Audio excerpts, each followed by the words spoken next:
Well, hello, welcome to I Love Gay today. And we are really going to have fun today. We are here with two podcasters, Tommy and Aaron from Queer and Soaps. How are you guys? Hi, great. How are Hi, you? Fine, how are you? Fantastic. I'm so glad to see you guys here. I feel like I know you both because I've watched your show and seen you online. But you got this show and Queers and Soaps. And it's kind of a unique take on, in fact, your most recent episode is all about 90210. But yeah, tell us a little bit about all that.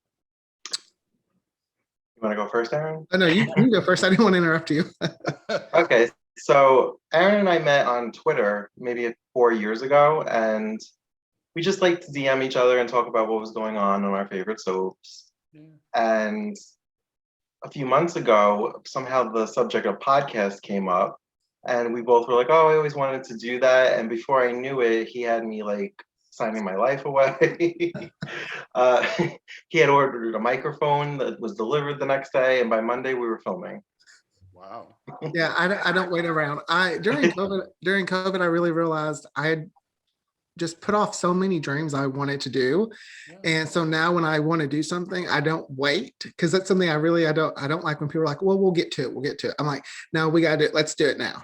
If we don't do it now, we're not going to do it. So I was like, let's do this, Tommy. I was like, my microphone's ordered. We're filming as soon as it gets here. Well, it's interesting. Like you said, you guys met on Twitter. That by itself is unique. I mean, everybody's always jumping over each other to stand out on Instagram, and or others are just simply promoting themselves on Facebook, and maybe they're seen, maybe they're not. But you guys are really like, not only do you promote on Twitter, but you're very engaged with your audience on Twitter. That's definitely like I do social media or digital media for a living. So I'm able to take all that knowledge that I've got and just really do the things I really want to do, like that work I may not be able to be as open or free about. But on our show, I can, be as open as free as I want to be. And I think we're both really appreciative that anybody's listening. So we definitely want to engage as much as possible, and we encourage people to DM us and chat with us. We're always looking for new guests for the show, so feel free to message us. But no, it's also interesting. So Aaron, you're in Arkansas, and Tommy, you're in Long Island, New York. So what's interesting is you guys are able to collaborate this way. From the way you're looking at it, I'm going to assume you're just like, that's a no-brainer. We connect online. It doesn't matter where you're at. But what's interesting is that I would go so far as to say, I mean, I think a few years ago, people would have thought like a podcaster from Arkansas, that like there's gay people in Arkansas, and that doesn't make sense. And but number one, we know that's not true. We know that the LGBT community, especially on the rural side, all over, they're everywhere. We're everywhere. But what's interesting is that I think ever since the pandemic, people have really kind of spread out in such a way that I think moving forward, I don't even think people are going to think twice about wherever we may be. I just did a show with somebody in Rapid City, South Dakota earlier today, and it's just like, who would have thought, right? Yeah. Yeah, around here, there's not a whole lot of, I want to say, like gay people that are into the stuff I'm into or that my fiance's into. So we kind of use Twitter or social media to find those people that are more like us that we can connect to with and have actual conversations with. And it's not just like being catty or anything like that. We can actually, make lasting friendships. Whenever there's a big soap news break or whatever, it's always like, I got to message Aaron. And that's why when he brought this show up to me, it was like a no-brainer. Like, we love to talk about it. Let's just film ourselves and maybe somebody will watch it. How do you guys define soaps? Because like with 90210, I could see that kind of a soapy type of series back then. But then you also did a recent episode with Buffy, and I'm like, all right, I need to know how you guys define soap. Our definition is very open. Like we're very, if it has a continuing storyline, we're like, yes, it's soaps because it's continuing. Or if there's love triangles or all that, just things like that. So anything with continuing story, drama, we consider to be soapy. Yeah. Well, I can definitely attest to the fact. I mean, my business partner in LA, Buffy, was one of his favorite shows the entire time, and then and of course, I think 90210 was also high on that list as well. So you're selecting well. Yeah, and we kind of want to. I'm sorry. We're also doing shows that are kind of just just a moment in time where if you didn't watch it then you kind of missed it. Like we did one with Aaron Spelling.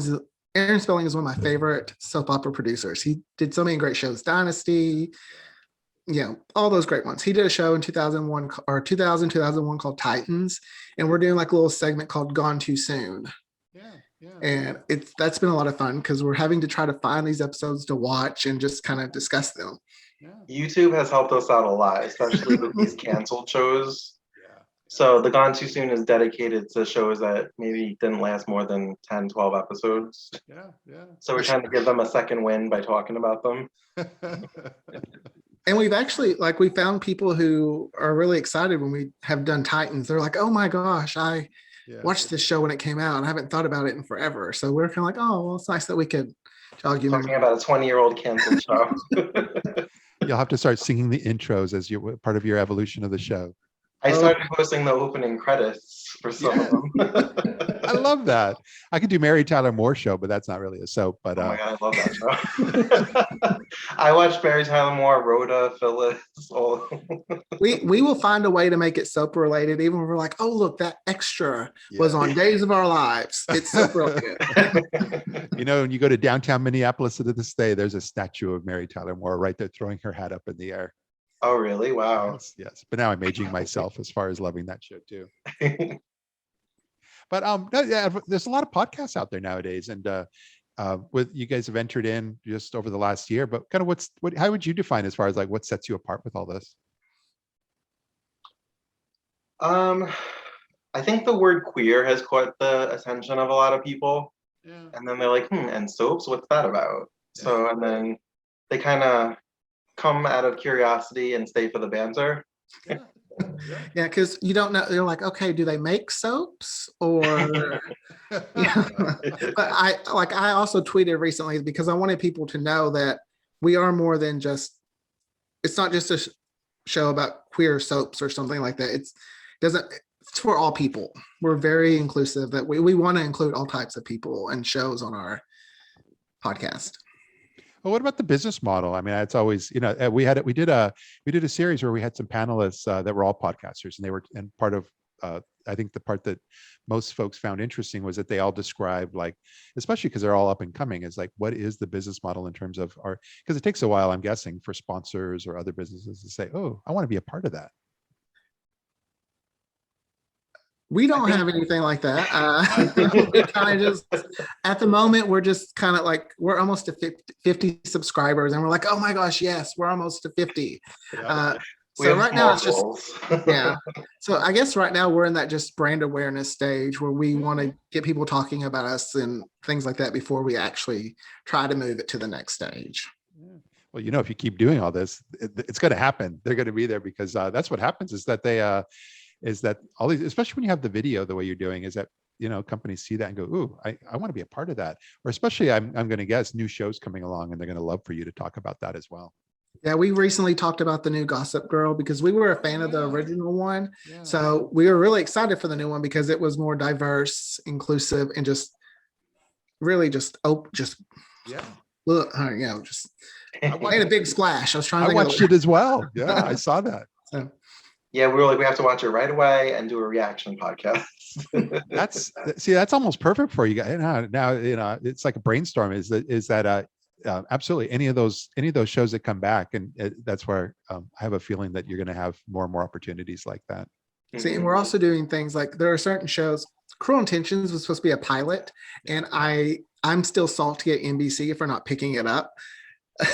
Tommy knows how I feel about this, but I'm like, ABC they're trying to make Pine Valley, the All My Children reboot into primetime soap, and I'm like, come on. So we're pushing, like, we're doing all the kind of things like that too. We're pushing shows that aren't even on the air or just a script. We're like, and I'm trying to get Sarah Michelle Gellar hired since she was on All My Children.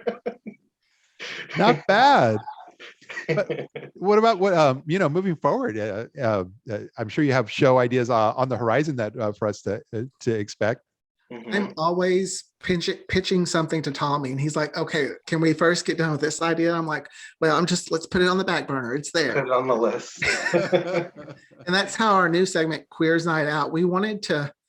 My fiance and his boyfriend, they see us doing this all the time, and we've talked about them, so we wanted to bring them into the to the table. Yeah. And his boyfriend's a little bit more into pop culture than my fiance is. So it's really fun to get his side, his view of Yeah. whatever we watch, because he does not like Sally Fields, and it blew my mind. I did not know that. Yeah, the concept basically is we're gonna watch a movie once a month, and discuss it with our significant others, and have like a little virtual double date. Yeah. And Well, we you should- also discussed doing a cooking segment since both of our boyfriends like to cook.